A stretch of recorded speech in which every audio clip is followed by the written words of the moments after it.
Que beleza. Sabia não? Eu não sei o que aconteceu. Agora eu se consagro.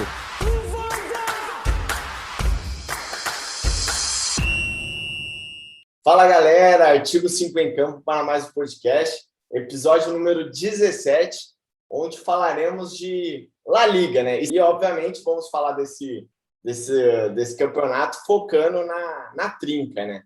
Na trinca dos maiores clubes aí, que é Real Madrid, Atlético de Madrid e Real Sociedad, né? Que são os... Mentira, vamos focar no Barcelona aí. Ainda não tiramos o Barcelona da trinca da Espanha. Então, vamos falar muito desses três clubes, Barcelona, Real Madrid e Atlético de Madrid, focando nessa nova geração, podemos dizer assim, pelos novos jogadores, fim de ciclos que o Real não tão claro, o Barcelona claríssimo. E é isso. Comigo nessa noite, André Moraes, titula aqui do blog, e Daniel Clabundi, do WM. Temos mais um convidado aí do WM, parceria forte. E é isso. Boa noite, André. Boa noite, Felipe. Boa noite, Daniel. Obrigado por ter aceitado o convite de estar participando aqui do nosso podcast. E hoje a gente vai falar de um campeonato que eu particularmente sou fã também. Um campeonato de altíssimo nível em todas as esferas do jogo. Tinha bastante gente, bastante tempo que a gente não iniciava uma temporada de La Liga com tantas mudanças nesses times considerados principais. E é isso, muitos jovens, muitas novidades, tanto no comando técnico, dentro de campo, nas direções. Vai ser bem interessante. É isso aí. Boa noite, Daniel, e prazer em recebê-lo. Boa noite, pessoal. O prazer é meu. Desculpa o atraso, digamos assim, né? Porque já era para a gente ter gravado esse podcast, acabou acontecendo imprevisto, tem um compromisso que eu tive que eu não consegui adiar. Mas é muito bom estar na companhia de vocês aí, falar um pouquinho sobre futebol. Falar sobre futebol sempre é bom, né? Então interessa, se for para falar do campeonato ali do bairro da gente, então é sempre gostoso de conversar e vamos falar sobre a La Liga aí, que tem muita coisa acontecendo, muita coisa nova. Pode estar chamando bastante atenção a La Liga esse ano, né? Uhum. Então vai ser bem legal, pá. Bastante coisa chamando a atenção, que é um detalhe que várias pessoas diziam que ia perder meio que a graça, né? Depois do golpe Neymar, Cristiano Ronaldo e Messi, né, saindo. Então é uma boa notícia para a Liga, até no sentido da imagem dela mesmo, né? Que é uma liga forte, enfim, tende a continuar, né? E eu abri aqui brincando com o Real Sociedad. Fica aqui minha menção honrosa, de fato, o Real Sociedad hoje é quem lidera o Campeonato Espanhol, então é um time que, desde o ano passado fez uma ótima campanha, está na Liga Europa esse ano também, está em segundo no grupo, enfim, é um time que se consolidou aí nesse topo espanhol nos últimos anos, e hoje está liderando o campeonato, mas não vamos abordar por motivos de público, né, digamos assim, né? Então, bom, entrando no assunto, acho que a gente pode dizer que da dupla aí dos clubes, o Real Madrid e Barcelona, como eu disse, tem dois fatores incomuns, né, que são fins de ciclo, inícios de jogadores da nova geração, como a gente diz.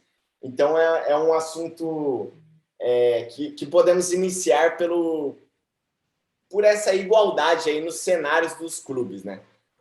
Ambos os clubes vêm de safras vitoriosíssimas, né? Paparam tudo.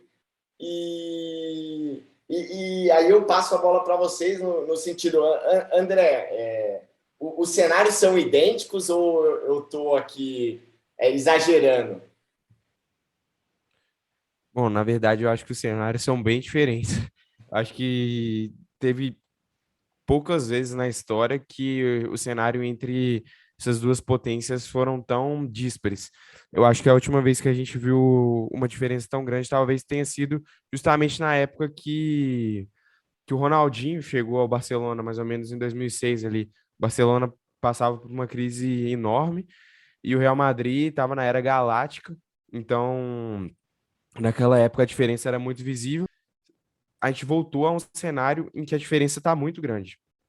Os dois times estão passando, sim, por renovação de elenco, por jovens ganhando espaço no time titular mesmo, não é só como um 12º jogador, não. Os jovens nesses plantéis da temporada 21 e 22 têm um papel central, mas em contextos, obviamente, completamente diferentes.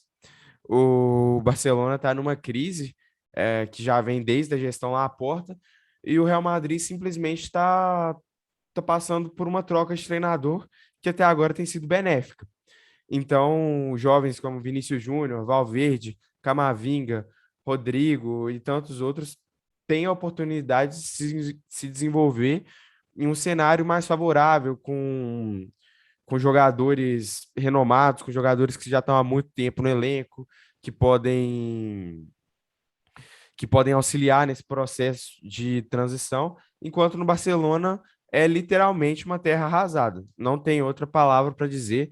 O time teve muita perda financeira, perda de nome, e no comando técnico também está completamente indefinido. Então, tudo joga contra uma safra que é muito boa. Sim, só pontuando que eu disse cenários iguais no sentido de renovação, tá? Não que Sim. o contexto futebol, ambos estão iguais e, de fato, como você falou, né? Tão bem diferente. Daniel, para você, assim, como que você vê essa nova geração aí do Real Madrid, nova geração do Barcelona, tendo em vista que, na verdade, os dois se manteve pelas suas escolas, né? O Real Madrid contratando o Vinícius Júnior a peso de ouro, contratando o Rodrigo, o Real Madrid utilizando ainda a base que de fato ainda gera vários jogadores excepcionais, como o Pedro, Fati. Então, os dois clubes se renovando ainda no seu estilo padrão. Como que você vê esse cenário aí, que, querendo ou não, a gente já teve um confronto em especial nessa temporada, onde o Real Madrid, eu acho que, podemos dizer, largou na frente, porque acho que foi bem superior ao Barcelona no Clássico.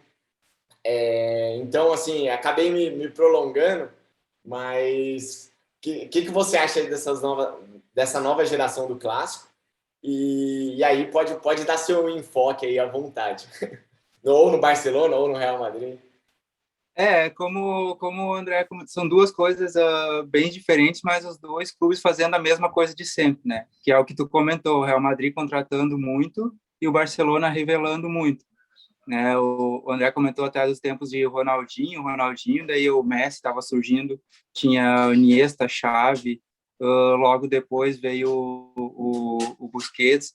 Então o Barcelona sempre teve essa característica. O Barcelona está no estado que está hoje porque ele largou essa característica, né, de usar os seus jovens talentos, né? O presidente que estava lá, o Laporta, e antes dele também, contratar demais, gastaram cento e poucos milhões de euros, se eu não me engano, 200 milhões de euros no Coutinho, por exemplo. O Coutinho não ajudou em nada até agora, né? Então, eu acho que são duas equipes que vão...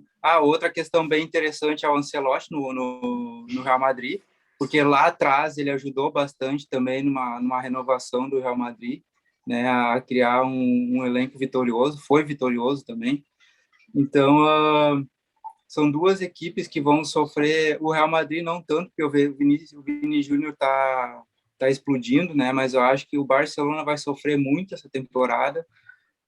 Se fechar a contratação aí do Xavi para o comando técnico do Barcelona, eu não sei como tá as negociações, se já fechou ou não, mas eu acho que não.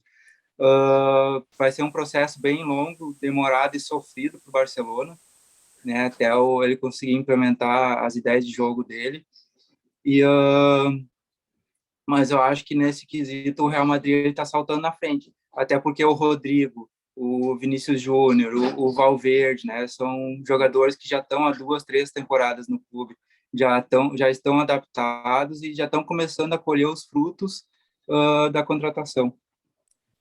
Sim, eu diria até que o Vinícius Júnior, o Rodrigo, eles são até tão prontos quanto o Pedro e Ansu Fati, tá? Eu vou vincular minhas falas a essas duas duplas. E só que o entorno do Vinícius Júnior, do que o entorno do Fati e do Pedro, é absurdamente, como o André falou, né? O Barcelona hoje é terra arrasada, tecnicamente, né? E de gestão, tudo. Então, o entorno é muito, muito mais maduro, ainda é um entorno vitorioso. Agora, o Asensio entra muito no time, mas a trinca do meio-campo lá segue a maioria dos jogos, que é o Kroos, Casemiro e Modric. Então, o entorno, acho que faz total diferença para a performance, especialmente da dupla do Real Madrid, né? Que é uma dupla que podemos se dizer agora que é titular do Real Madrid. Acho que o primeiro jogo que eles jogaram foi o 5-0 contra o Shakhtar, e aí depois disso, de lá para cá, acho que eles entraram em todos os jogos como titular, até o 5-0 contra o Shakhtar. Tinha um rodízio, jogou Bale, Benzema e Vinícius Júnior, jogou Hazard, Benzema, Vinícius Júnior. Depois do 5-0, só dá Rodrigo, Vinícius Júnior, Benzema. Então, podemos dizer que hoje é o ataque titular do Real Madrid, deixando Benzema e Bale no banco. E até mesmo Asensio, que está jogando, brigando posição com o Modric, enfim. Mas é um cara que é cotado lá para o ataque. Então, acabei já entrando na parte do que fez o Rodrigo e o Vinícius Júnior dar esse salto de qualidade. Mas, André, se você quiser entrar aí na questão do Ancelotti, que o Daniel falou, fica à vontade aí, ou a gente já pode até já saltar para as duplas em si, né? Esses 4 jogadores que têm talento muito e que, por causa do entorno, uma dupla está se prevalecendo muito, muito mais que a outra, sendo que eu diria que até a outra tem mais talento, né? No prospect, a gente olhando há 3 anos atrás, a gente diria fácil que Pedro e Fati seria uma dupla mais perigosa e mais melhor mesmo que Rodrigo e Vinícius Júnior, né? E não é o que a gente está vendo hoje. Eu gostaria de falar um pouco também do Ancelotti, porque eu acho que ele é peça fundamental nesse início de temporada do Real Madrid. Muita gente teve dúvida por ser um técnico que já passou por lá, que já é muito rodado, dúvida se ele estaria ultrapassado nesse novo cenário europeu de técnicos mais jovens surgindo, como o Nagelsmann, o Chamaram ele Tuchel. de velho, né? Exatamente. Pois é, falaram, não, o Ancelotti é velho e pode estar ultrapassado, vai ser o Filipão do Real Madrid. E a gente viu que essas pessoas estavam completamente erradas, porque o Real Madrid começa a temporada muito bem. Claro que ainda tá sendo formado um trabalho, mas as alterações que ele fez já estão visivelmente dando resultado. Eu gostaria de destacar um pouco o que ele fez com o Vinícius Júnior, porque o Vinícius Júnior, sem dúvida, foi o que mais saltou aos nossos olhos, assim, de evolução. Ele é eu diria que junto com o Benzema é o melhor jogador do Real Madrid na temporada. Não consigo colocar um à frente do outro nesse momento. Acho que os dois são igualmente bons e igualmente importantes. Mas a principal alteração que eu vi dele no Vinícius Júnior foi ter deixado o Vinícius mais livre, não tão rígido à ponta esquerda. Atualmente, dependendo do contexto do jogo, o Vini ele atua como ponta esquerda, principalmente quando o Real precisa sair em uma transição rápida. Ele é uma alternativa aberto ali na amplitude. Agora, quando o Real está com a bola, os meio-campistas e os zagueiros estão conduzindo essa bola e o outro time tá mais fechado ali, tá com aquelas linhas de 4 mais recuadas, o Vinícius, ele se torna um segundo atacante na área com o Benzema, ou seja, fica mais próximo do gol, e algumas vezes ele até inverte com o Benzema. O Benzema abre para receber na esquerda e o Vinícius joga pelo meio. Então é uma liberdade de posição muito maior do que a que ele tinha com o Zidane. Hoje ele joga mais próximo do gol e a gente já está vendo o resultado, que ele está fazendo muito mais gols que na temporada passada, aprimorou a finalização, aprimorou o posicionamento de corpo dele, tá com um domínio orientado muito bom e, enfim, tá mostrando aquilo que a gente, eu acho que já sabia, né? Teve muita gente que conectava, mas muita gente também já sabia que o Vini tinha um potencial absurdo, só precisava ser maturado. Espero que esse processo agora esteja acontecendo, acho que está acontecendo da maneira certa. Além disso, também tem o Rodrigo, começou muito bem, pena que machucou, né, contra o Welsh, igual o Felipe falou, já estava ganhando, cavando espaço no time titular, junto com o Benzema e o Vini, machucou na última rodada, espero que não seja nada grave. E o Camavinga eu vejo como o sucessor natural do Modric. O Camavinga, a capacidade que ele tem de dar uma dinâmica ao meio-campo é impressionante. A última temporada dele com o Lille foi perfeita no futebol francês, até campeão da Ligue 1. E agora a distribuição de jogo ali em aquele, como a gente gosta de chamar de ritmista, sabe, o momento certo de acelerar, o momento certo de cadenciar, ele sendo é, maturado da forma correta, ele tem tudo para fazer uma função similar à que o Modric faz nesse time do Real Madrid hoje. Então, eu estou muito empolgado com esse início de trabalho do Ancelotti. Acho que ele vem para brigar com as cabeças, com os principais da Inglaterra e com o Bayern. Eu confesso que também me surpreendeu. Eu não era pessimista em relação ao Ancelotti, mas assim, a gente sabia, como o André falou, que o Vinícius Júnior e o Rodrigo eles vão maturar. Eu não contava que seria tão rápido e ele tinha, de fato, um déficit na parte de finalização que, pelo menos nesse início de temporada, tá com certeza tá superado. Então, para mim, está sendo surpreendente a temporada do Real Madrid e concordo com você, cara. Acho que esse Real Madrid não é um time que eu gostaria de pegar numa quartas de Champions aí para brigar. Não, com certeza não é um time que é um time aí que vai surpreender algum grandão, sim, cara. Tá bem legal de ver o Real Madrid e, enfim, acho que eles estão fortes mesmo. Você concorda para a gente encerrar o Real Madrid, que por hora é só elogios, né? E ir para o Barcelona, para o muro, para pegar o violino aqui, né? E começar as lamentações. Quer pontuar mais alguma coisa, Daniel? Quero, cara. Eu concordo com tudo que o André comentou. E um outro ponto que eu acho bem interessante para o crescimento do Vini Júnior é a titularidade do Marcelo, né, que vem sendo titular no Real Madrid, até tendo a braçadeira de capitão. A gente sabe muito bem a parceria que ele fez com o Cristiano Ronaldo, né? Em tempos, Cristiano Ronaldo pela esquerda, ali o Marcelo e o Cristiano Ronaldo eram praticamente imbatíveis ali por aquele lado. Então, hoje o Marcelo, claro, ele não apoia mais tanto como antigamente, né? Até pela idade, ele segura um pouco mais, mas daí acaba dando um pouco mais de liberdade para o Vinícius Júnior explorar mais o ataque, né? Não pensar tanto defensivamente. Então, eu acho que isso aí também está sendo muito bom para o Vinícius Júnior, a experiência do Marcelo ali na lateral esquerda.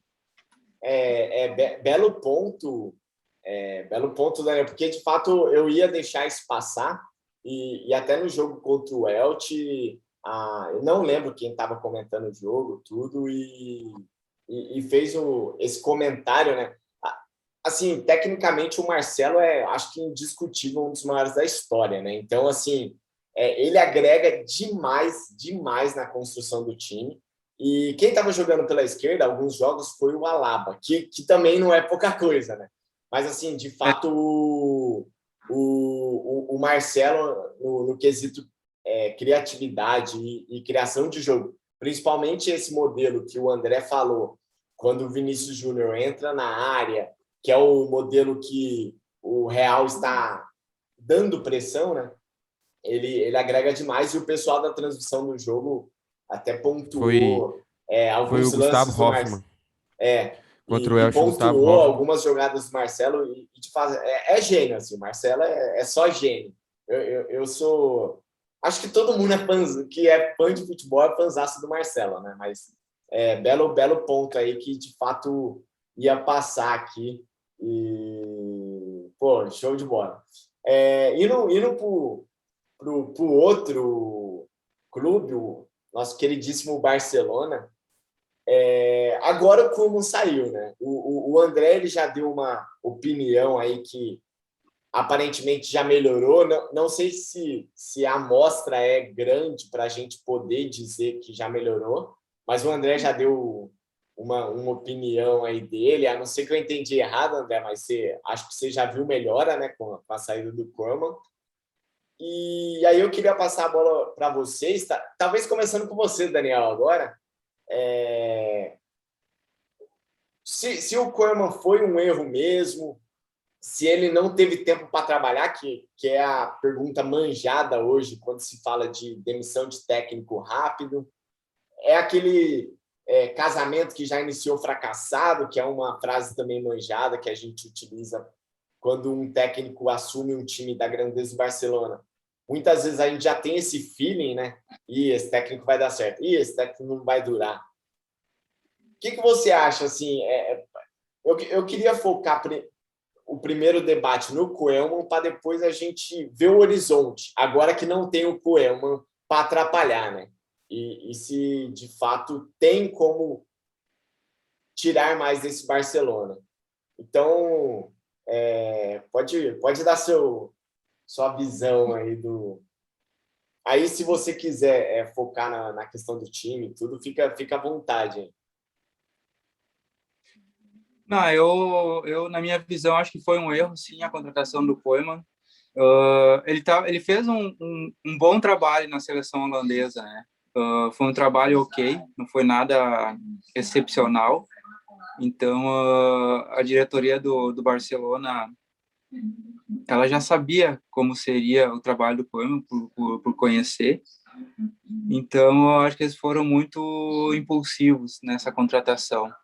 Acho que eles poderiam ter tido um pouco mais de paciência, procurar um técnico com as características do clube, né? Apesar do Koeman já ter passado pelo Barcelona, mas hoje as características do clube, do time, né, para jogar são outras. Então, da época que o Koeman passou pelo clube, eu quero dizer, né? Então, eu acho que tem muita informação. A gente viu aí a questão dele de barrar alguns jovens jogadores. Isso não pega bem no clube, até mesmo com os torcedores, porque é um clube formador. Sempre foi assim, né? A base sempre foi a base de tudo, né? Não querendo fazer a referência, mas a base do Barcelona sempre foi a base do time. Então, ele não conseguia fazer os jogadores render o que deveria acontecer, né? A gente pode ver aí com Coutinho, com o Depay agora também, até começou bem, mas depois ele deu uma caída brusca, não conseguiu apresentar o futebol dele que ele tinha no Lyon. Então, acho agora com a saída dele demorou, né? Acho que deveria ter trocado logo no início da temporada, até porque é sempre melhor tu trocar de técnico no início da temporada, né? O técnico novo pega uma pré-temporada, começa a implantar as suas ideias de jogo e tudo mais. Agora, no meio da temporada, já é tudo meio atropelado, porque pouco tempo de treino, né? Entre uma partida e outra, aí tem 2, 3 dias no máximo para treinar, então leva mais tempo ainda para tu mudar a mentalidade dos jogadores. Então, acho que foi um erro da diretoria do Barcelona ter contratado ele e ter mantido ele para essa temporada. A minha impressão é a mesma, tá? No sentido que você já tinha indícios que não ia dar certo a um longo prazo. Você já tinha sombras de pessoas como o próprio Xavi, e era, no meu entendimento, estava bem claro que não ia dar muito certo, e acho que eles pecaram justamente no fim da última temporada em já não ter pensado na troca ali. É a mesma impressão para você, André? Foi um erro manter, insistir no erro, podemos dizer assim, se você entender que foi um erro a contratação? Bom, concordo com vocês dois, assino embaixo. Acho que foi um erro crasso da diretoria. Primeiro, ter trazido. Segundo, ter demitido agora com 2 meses de temporada.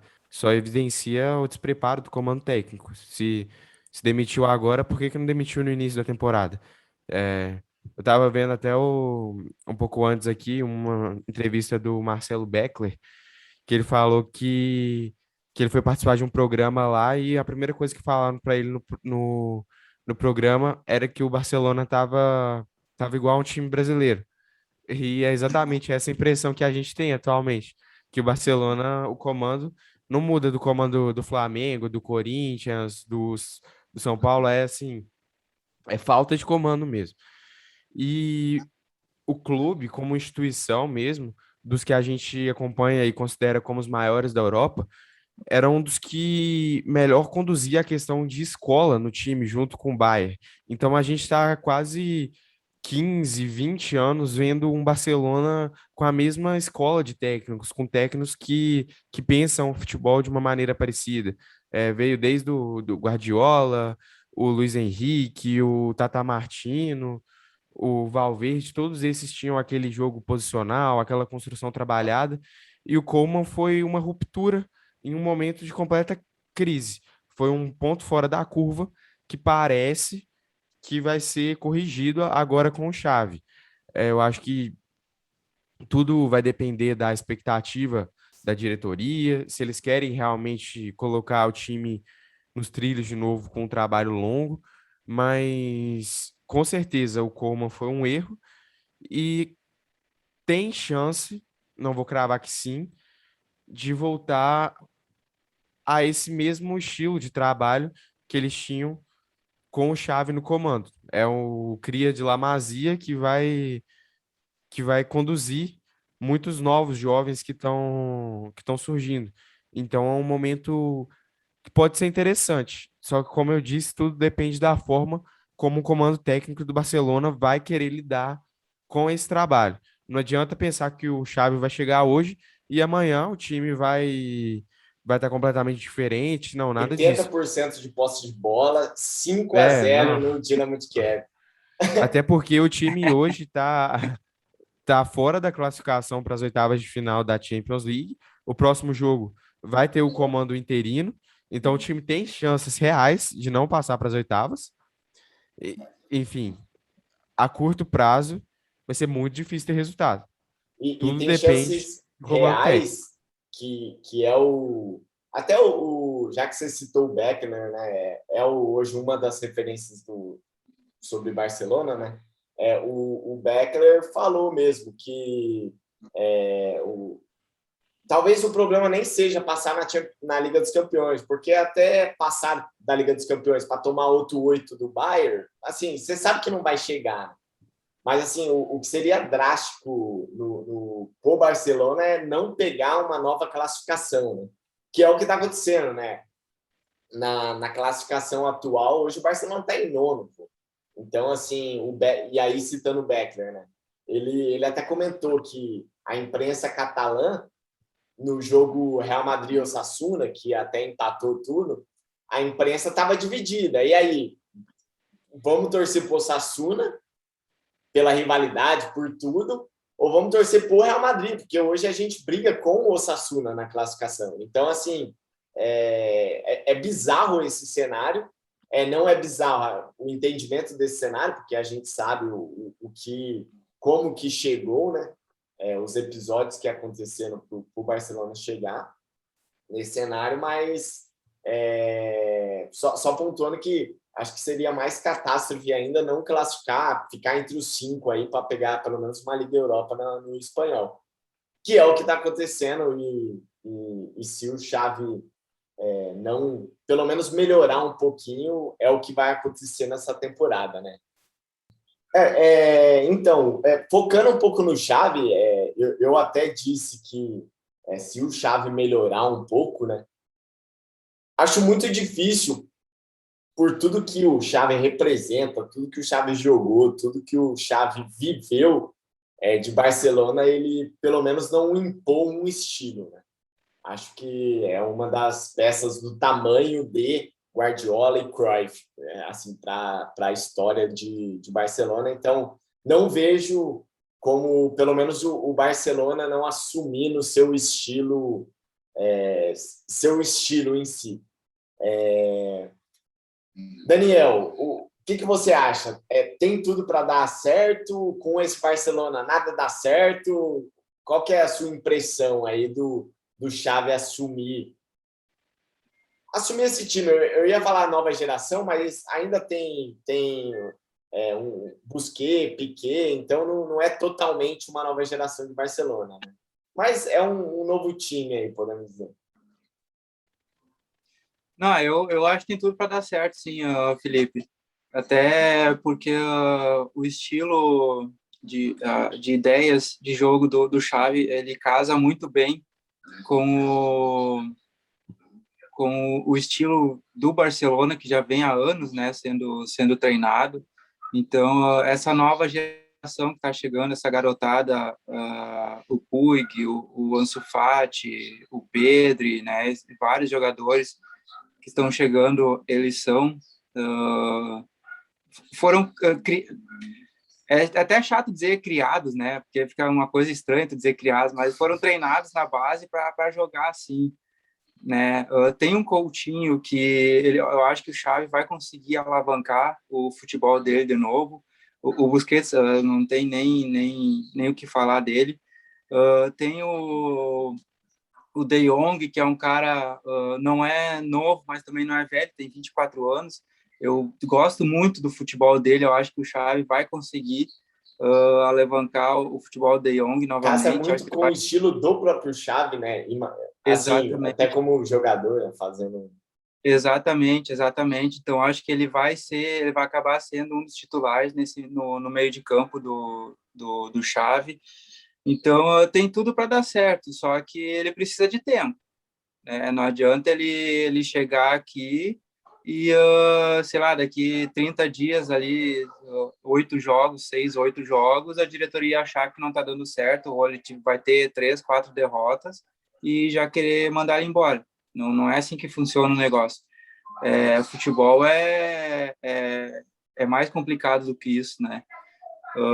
Apesar de a gente falar muito que na Europa os times eles prezam bastante por contratos longos, por darem tempo para os técnicos trabalhar, o Barcelona hoje ele não tem tempo, né? Querendo ou não tem tempo, ele já vem se arrastando aí algumas temporadas e envolve tudo, né? Como a gente estava conversando antes, como você mesmo comentou, na comparação do Real Madrid com o Barcelona, envolve tudo em volta. Então, acho que nessa parte o Xavi também vai poder contribuir bastante, né? Que a gente chama de blindar o vestiário. Então, ele vai conseguir trabalhar bem os jogadores para eles oferecerem o máximo deles para o time. Eu concordo contigo e até fazendo uma má comparação, ou assim, comparar técnicos no Brasil é algo bizarro com qualquer parte do mundo, imagino eu, né? Aqui é uma terra sem lei e sem respeito e sem nada, né? Basicamente é isso. Mas, assim, de fato, o cenário lá tá a moda brasileira, né? E quando você junta um técnico promissor com um estilo, junto com essa parte da blindagem, acredito que é o que o Xavi está sendo, e mal comparando, é o que o Rogério Ceni foi agora há pouco para o São Paulo. Acho que tem tudo para dar certo, assim, porque ele, pela idolatria, ele acaba ganhando um pouco mais tempo, pela idolatria ele acaba tendo mais paciência. a régua do exibicionismo baixa um pouco, justamente por conta dessa paciência, esse tempo que vão dar ao Xavi. Então, assim, no meu olhar, tem tudo para ser positivo. É complicado porque, que nem eu falei, né? O cenário do Barcelona é complicado nas classificações, né? E assim, o Barcelona vai ter que morrer com a escolha dele, né? Porque ele escolheu o Xavi, e se o Xavi não der resultado, por tudo que a gente falou, acho que eles vão dar o tempo. Só que aí o Barcelona vai perder esses resultados, que é talvez não ir para uma Champions. Enfim, é um preço a se pagar aí que provavelmente o Barcelona... Provavelmente não, ele vai ter que viver com isso, né? Caso o Xavi não tenha o efeito que todo mundo se espera, né? Oi, pode falar, Daniel. Não só te cortando rapidinho, eu particularmente, digamos assim, eu tô apostando só no Barcelona na La Liga mesmo, né? Champions League, eu acredito que eles não vão classificar. Se classificar das oitavas de finais, eles não passam. Para mim é certo isso. A não ser que o Xavi chegue aí até as oitavas e faça algo milagroso, né? Que eu não acredito também. Então, eu acho que a demora em fechar o contrato com ele talvez tenha algumas exigências dele mesmo, com a diretoria, né, da forma de trabalho, da liberdade para ele trabalhar, de deixar ele quieto, digamos assim, trabalhando, né? Eu acho que essa parte lá dentro do clube ele conhece muito bem, então ele deve saber o que está acontecendo. E eu acredito no Barcelona apostando e jogando só o Campeonato Espanhol, né? Só a La Liga. Eu não vejo o Barcelona disputando o Champions League, até se ele for desclassificado da Champions League e for para uma Europa League, eu também não vejo ele na Europa League. Porque, para mim, o que eu tenho na cabeça é o Barcelona agora se reestruturar e colocar o time em ordem e levar até o final aí no Campeonato Espanhol. Sim, podemos queimar nossa língua, né, o Daniel, mas eu não vejo de fato o Barcelona brigando, nem numa Liga Europa mesmo, que tem alguns times aí interessantes. Não vou falar times bons porque não estão na Champions, mas times interessantes. Lyon, Napoli, enfim, são bons times, que acho que estão hoje bem acima do Barcelona, então não vejo eles brigando, de fato, nem na Liga Europa. André, como que você vê aí esse cenário do Xavi assumindo o Barcelona? Olha, inicialmente eu vejo como uma coisa positiva. Até porque o cenário é muito ruim, o cenário é muito tenebroso com como eu achei quase 100% do trabalho dele, eu vi mais falhas do que lados positivos. Então, essa vinda do Xavi, considerando o contexto, é boa. Não tem Só como que não tem. piorar muito. É aquele famoso, é pior que tá, não fica. Mas, claro, caso de ídolo recente chegando a um time grande assim, a gente tem dois exemplos recentes que eu acho que é impossível não citar, que é o Pirlo na Juventus e o Lampard no Chelsea, que foram dois casos que não foram como esperados. O Pirlo realmente foi uma precipitação absurda, né? E o Lampard saiu muito cedo e foi sucedido por um trabalho excelente que foi o do Tuchel. Então a gente acabou vendo como Diminuindo o negativo trabalho do também. Lampard, que não era ruim. Não era ruim o Não trabalho era do Lampard. ruim, mas ele foi sucedido por um que se destacou muito e ficou. É isso, ficou sendo tido como ruim. Ficou feio na fita, né? Ficou menor, ficou É menor. assim como qualquer técnico do Flamengo hoje é comparado ao Jesus, né? Sim. Assim, Uhum. jogo sujo, né? Mas. Enfim, bora. falando um pouco sobre o que o Xavi apresentou no Al Saad, antes de tudo, a gente tem que ver que é um treinador super jovem, que completou 100 jogos de carreira outro dia, aí, acho que foi nesse fim de semana, se eu não me engano, o Xavi completou 100 jogos como treinador. Então, a gente viu pouco, a gente não sabe, não tem referências grandes de trabalho do Xavi, mas no nossa AD ele utilizou duas formações prioritárias, que foi o 4-3-3 clássico e o 3-4-3, a linha de três zagueiros, que tem sido cada vez mais utilizada no futebol. Eu acho que encaixa com o elenco que o Barcelona tem atualmente, porque lá na Arábia o Xavi utilizava bastante aquele conceito do jogo posicional de manipular a bola, trocar passes ali na intermediária, na própria intermediária, para atrair o adversário e acelerar quando o adversário se desmontar na própria defesa. Então, para fazer isso no Barcelona, ele tem à disposição o Busquets, que é um monstro da posição ali, virando o jogo, recebendo, tocando. Tem o Pedri, que também dispensa comentários, que já é uma realidade. A qualidade de passe dele é absurda. O De Jong, idem. O Puig, que agora deve estar dando graças a Deus que o Koeman saiu, que não tinha uma oportunidade com o Koeman, e agora provavelmente vai ter com o Xavi. E esses jogadores podem sim fazer esse trabalho de manipulação e acionar jogadores rápidos na frente, que esses jogadores rápidos eu vejo o Dembélé voltando de lesão agora, o Ansu Fati, e por que não o Jordi Alba e o Serginho Dest, que são dois laterais com viés ofensivos, que vão bem na fase ofensiva. Então, o estilo de jogo que o Xavi demonstrou ser prioritário para ele, encaixam nesse elenco. E como vocês já disseram magistralmente, vai demandar tempo, vai demandar adaptação, vai demandar um monte de coisa. Não adianta achar que vai ser mágica. Além disso, tem o fator idolatria do Xavi. Eu acho que esse trabalho dele, mesmo que dê tudo errado, o Xavi ficou 3 anos no Barcelona e não se mostrou ser aquele técnico que todo mundo esperava. O Xavi não foi o novo Guardiola. Eu acho que essa idolatria não vai diminuir nem 1%, porque ele tá na fase boa. O patinho feio do Barcelona hoje é a diretoria, não adianta. Foi o Bartomeu e agora o Laporta também não está correspondendo, está com um trabalho com muitas controvérsias, então a bola está do lado dele. Mesmo que ele não, não cumpra as expectativas, todo mundo sabe que ele está sendo jogado num cenário de fogueira. Então, essa idolatria vai se manter, qualquer coisa, a culpa é da diretoria. Vamos para o Atlético de Madrid, então. Eu diria que é um dos melhores Atléticos. A gente tem um Atlético bifinalista da Champions, mas eu coloco esse talvez no mesmo nível daquele Atlético de competitividade, variação.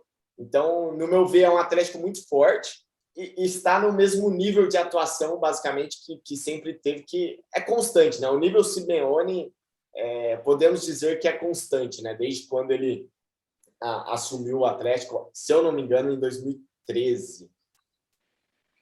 André,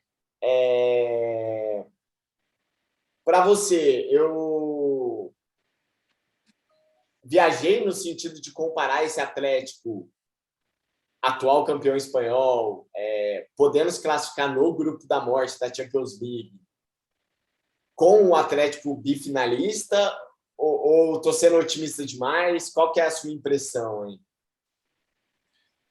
Cara, em termos de elenco, esse time é fantástico. Eu acho que a gente pode sim comparar com aquele Atlético de Madrid, né? Aquele lendário Atlético de Madrid. As principais entradas dessa temporada foram o Griezmann, que veio por empréstimo por um valor baixo, em outra burrada enorme da diretoria do Barcelona. O Depou, o Cunha, o Lecomte e o Marcos Paulo. Os três primeiros que eu citei foram contratações pontuais e que estão no nível de atuação muito bom. O Matheus Cunha tem se mostrado um atacante muito útil pela versatilidade dele em campo, pela mobilidade. O Depou é um dos melhores meio-campistas da temporada europeia, não só da Espanha, não só do Atlético de Madrid. Tanto na Copa América a gente viu tanto que ele maltratou a gente, principalmente na final aqui.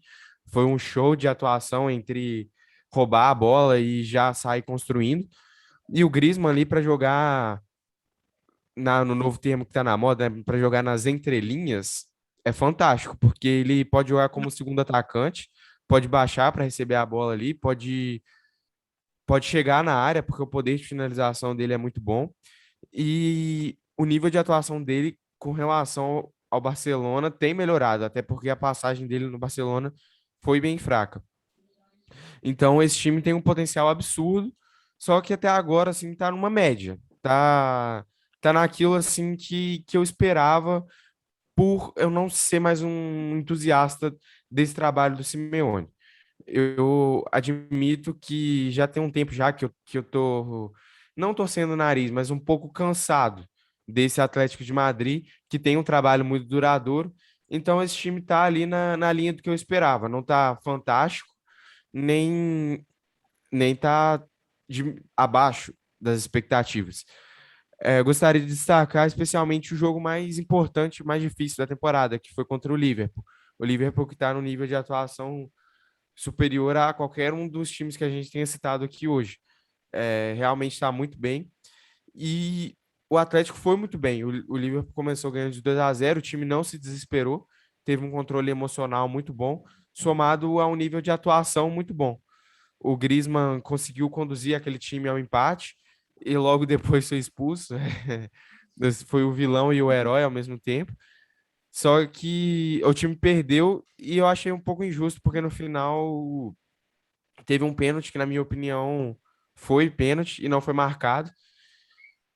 O time foi prejudicado nessa, mas mostrou muita qualidade. Estava sem o Suárez, conseguiu jogar com o Griezmann, Carrasco, Lemar e João Félix sem uma referência. Com grande mobilidade, conseguiu balançar o Van Dijk. Enquanto o Griezmann esteve em campo, o Van Dijk simplesmente não achou ele. E para fazer isso com o Van Dijk, o cara tem que ser muito bom, o time tem que ser muito bem armado, porque a gente sabe da qualidade do Van Dijk. Então esse time pode ser melhor, mas também não está abaixo das expectativas. Está, para mim, numa média. Não está tão ruim quanto o Barcelona, nem tão bom quanto o Real Madrid. Eu diria até que é uma característica do próprio Simeone, né? Ele, no grupo da morte, não goleia ninguém, faz um jogo competitivo e tá lá em segundo, vai classificar, pega um. Pegou o Liverpool, acho que foi quem eliminou o Liverpool na última Champions. Então é característico, eu diria, até do Atlético de Madrid. Tá lá se eu não me engano, em terceiro, né? Real Sociedade, Real Madrid, Atlético. Tá lá em terceiro, pode beliscar esse espanhol, esse bicampeonato. Então, tá em quarto, tá em quarto. O Daniel me corrigiu aqui. Então, eu diria que é característica do próprio Simeone, desse Atlético aí. Às vezes parecer morto, parecer sem sal e do nada papar alguma coisa aí. Qual é a sua impressão, Daniel? Você é mais Tim Felipe aí, que gosta muito do Simeone, do trabalho que ele faz, acha esse Atlético aí até... E nisso nós concordamos, né? É um Atlético fortalecido, tão forte quanto o bifinalista? Ou você é mais Tim André aí, que meio que já se encheu, podemos dizer assim, André, já se encheu do Simeone? Não, eu gosto bastante do estilo de jogo do Simeone. Volta e meia, eu acompanho as partidas deles lá. Eu vi agora, não a última partida eu peguei o finalzinho só, mas antes dessa era Atlético de Madrid e Levante, se eu não me engano, que o Simeone ele tem a ideia de jogo dele bem fixa, né? Sempre foi assim e ele não vai mudar. Eu acho que ele vai, se ele sair do Atlético de Madrid, vai continuar com essa ideia de jogo dele, que é fortalecer a defesa e depois tentar jogar. Foi assim naquela partida contra o Liverpool que o André comentou, né? Ele está começando agora essa temporada com o sistema de 3 zagueiros, né? Está implementando muito bem e deixou o Félix e o Griezmann no ataque para transição e velocidade, né? Para tentar ganhar em velocidade em cima do Van Dijk e do... Acho que era o Konaté, aquele jogo lá. Não me lembro se era o Konaté ou o Matip. Mas, enfim. E nessa partida agora da La Liga... Era o Matip. Era o Matip. Obrigado, André. E nessa partida agora da La Liga que eu vi, ele não tem só essa forma de jogar, né? Ele alterou o time. Foi na partida que o Matheus Cunha fez o gol. Eu acho que foi contra o Levante, se eu não me Sim, engano. foi contra o Levante. Eu vi esse jogo. O Levante, com um a menos, conseguiu um pênalti aos 89 e empatou isso o aí. jogo. Então, e ele estava empatado em 1-1, e então ele tirou um zagueiro, né? Substituiu o meio de campo, ele colocou o Depou. Primeiro ele tirou o Soares e botou o Correa, né? Que o Soares não estava conseguindo encontrar os espaços para movimentar. Mas daí depois ele substituiu, ele tirou um zagueiro, o Hermoso, colocou o Depou e colocou o Matheus Cunha no lugar do Griezmann, né? Então ele estabeleceu um sistema mudou para o 4-2-3-1. Então, claro, o 3-4-3, como ele joga, o 3-4-2-1, né? Depende da movimentação dos jogadores ali. Não é porque ele está com 3 zagueiros que vai ser um time defensivo, né? Mas assim ele consegue. Aí colocou o Giolotti também, que hoje normalmente joga o Carrasco, joga ali pelo lado esquerdo, né? Ele é um meia, só que ele faz a ala pelo lado esquerdo. Então nessa partida ele também tirou, né, o Carrasco, colocou o Renan Lodge. Normalmente no segundo tempo ele está fazendo isso. Ele bota um lateral que é para sustentar um pouco defensivamente, adianta os 2 meias e tem aquela linha de meias ali volantes, né? Hoje a gente chama de meio campista, mas daí na frente deles tem aquela linha de 3 que é do ataque. Então, mas a ideia de jogo dele sempre é essa, né? Primeiro defender para depois tentar buscar o resultado. Contra um time grande, grande eu digo, vai jogar contra um Real Madrid, contra o Liverpool, né? Como foi, contra o Manchester United, contra um Bayern, ele vai segurar lá atrás, ele não quer tomar gol. Se ele conseguir fazer os 2 gols lá, ótimo, né? Conseguiu isso contra o Liverpool, apesar de sair atrás, ele manteve ainda, porque ele sabia que se ele se abrisse mais, ele ia tomar mais gol. Então, se ele defendendo, ele já levou 2. Mas essa é a ideia de jogo. Eu gosto muito, acompanho bastante ele. Eu concordo com o André num ponto, ele não tá, o Atlético Madrid não tá ótimo ou bom como o Real Madrid, nem tá ruim como o Barcelona, né?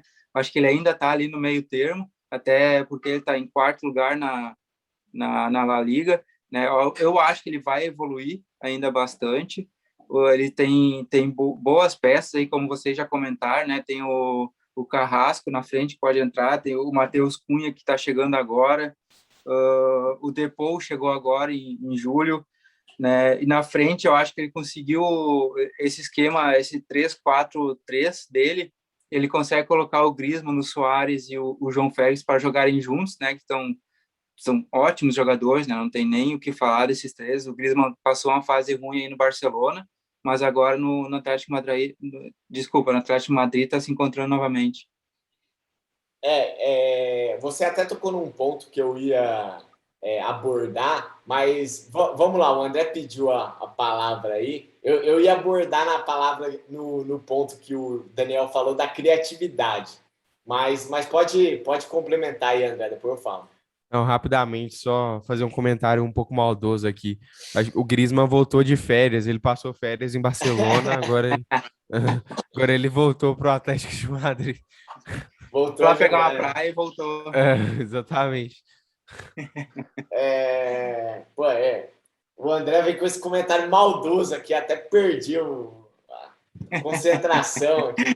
Mas enfim, eu queria abordar o ponto que você falou da criatividade, que eu não sigo o Atlético, não assisto todos os jogos, mas do que eu sigo, do que eu assisto o Atlético, do que eu vejo de melhores momentos e prospects, enfim, como a gente consegue seguir os segundos, terceiros times, né, que a gente acompanha, uma característica que eu estou gostando desse Atlético de Madrid é justamente a questão da criatividade mesmo. Eu estou achando um time mais criativo. E eu acho que isso passa por todo mundo, né? Tanto pelas peças, acho o Griezmann com o Félix uma combinação bem interessante, por um trinca de ataque que é finalizado, digamos assim, completado pelo Suárez. Até mesmo se for o Cunha, as opções com Correia ou Carrasco são opções que até já estão no Atlético de Madrid há bastante tempo. Se eu não me engano, o Carrasco saiu, voltou, mas isso posso estar me confundindo. Mas o Atlético, no meu entendimento, no meu assistir os jogos, está sendo mais criativo, né? E tanto que acho que está... Eu não comparei com temporadas passadas, tá? Mas se você ver os últimos jogos do Atlético de Madrid, 3-0 no Betis, 2-2, Real Sociedad, que é líder do campeonato, 3-2, né? Fez 2 gols no Liverpool também, que tá voando. 2-0 no Barcelona, que seria um candidato direto também. 2-2 com o Levante tomando gol no último minuto aí com o pênalti, que é o jogo até que o Daniel citou. Então, o Atlético de Madrid, no meu entendimento, está mais criativo e está fazendo mais gols, né? Assim, talvez se arriscando mais até em prol desse gol. O Daniel aqui, ele trouxe que, de fato, as alterações dele ainda mantêm o selo, né? O padrão Simeone, mas eu diria até que o Atlético, entre aspas, está se arriscando mais. Ainda acho que é o mesmo padrão, mas por esses últimos 5 resultados aqui que eu falei, dá para ilustrar um pouco essa mudança, talvez, dos resultados do Simeone, se não é uma mudança de estilo. Então, só queria trazer isso, e talvez isso esteja fazendo eu gostando mais ainda do trabalho do Simeone nessa temporada do que nas outras, né? Então, é um time que está na trocação, que é outro termo manjado hoje em dia, né? Está indo mais para trocação. Bom, acho que... Oi? Só um palpite. Palpite meu, né? Eu ainda acho que vai ter ainda mais uma mudança nesse Atlético de Madrid, que é de posicionamento. Na minha visão, pelo menos, eu ainda acredito que o Simeone vai acabar enxergando e colocando o Griezmann para jogar mais pelo meio, né? Porque hoje ele joga com a linha de 4 e o João Félix, Griezmann e mais à frente o Suárez. Eu acho que ele vai adiantar o João Félix e deixar o Griezmann atrás dos dois. Ele vai fazer ali um 4-1-2, né? Não um 4-2-1 como é hoje. Até porque contra o Levante mesmo, a gente pôde ver, o Suárez teve muita dificuldade para encontrar espaços, para se movimentar. Ele saiu sem praticamente encostar na bola. Então, eu acho que essa mudança, eu acho que ainda vai acabar acontecendo no Atlético de Madrid do Simeone. Beleza. E, André, tem mais algum comentário? Você não gosta que a gente fala muito do Simeone, né? Você ficou bravo aí. Não, que isso. Não, o Simeone é um grande técnico. Eu que estou um pouco cansado. Acho que é um pouco normal, assim, né? Depois de 7 anos de trabalho, eu acho que o trabalho ficou um pouco cansado. A gente costuma valorizar trabalhos longos, só que para mim tudo tem um limite também. Ué, não, o trabalho do Simeone ainda tem. Eu falei, né? Eu não sei se eu falei no debate pronto ou nos nossos bate-papos do dia a dia aí, mas eu gostaria e tenho a curiosidade de ver o Simeone trabalhando em uma outra grande equipe, né? Eu estou contando que ele é um técnico de ponta e Sim. que não vai ir para Partilho dessa opinião. Isso. Então, assim, eu confesso que eu fiquei muito curioso para ver ele no United, por exemplo, que é um time que não está no primeiro escalão de bola hoje, mas tem elenco para estar e talvez, enfim, não vamos entrar aqui no assunto Solskjaer, mas eu tenho curiosidade. Eu tenho curiosidade de ver o Simeone em um outro grande clube. Mas, assim, acredito eu que não vai ser para agora, né? Por mais que no final da temporada, não a passada, eu acho que a repassada, teve boatos que o trabalho estava meio que descansando, que ele poderia sair, mas acabou nos concretizando e, enfim, acho que ele vai ficar no Atlético de Madrid mais um bom tempo aí. Mas fica aqui no minha torcida, na verdade, para um dia ele sair e assumir um outro grande clube aí. Quem sabe o Palmeiras, quando o Abel Ferreira sair. Mas é isso, acho que conversamos bastante. Temos aí 2 minutos. Então, gostaria de agradecer a participação do Daniel. Cara, muito obrigado aí por aceitar o convite, pela participação, por essa moral. E assim, é o que eu falei para o Rafinha. Cara, porta aberta, sempre quando quiser aí tá participando, tudo. A gente, sempre que tiver um tópico que achar válido, porta aberta, cara. Porta aberta, valeu mesmo por ter aceitado. Eu que agradeço o convite. Muito bom conversar com vocês, né? Primeira vez que eu estou aqui.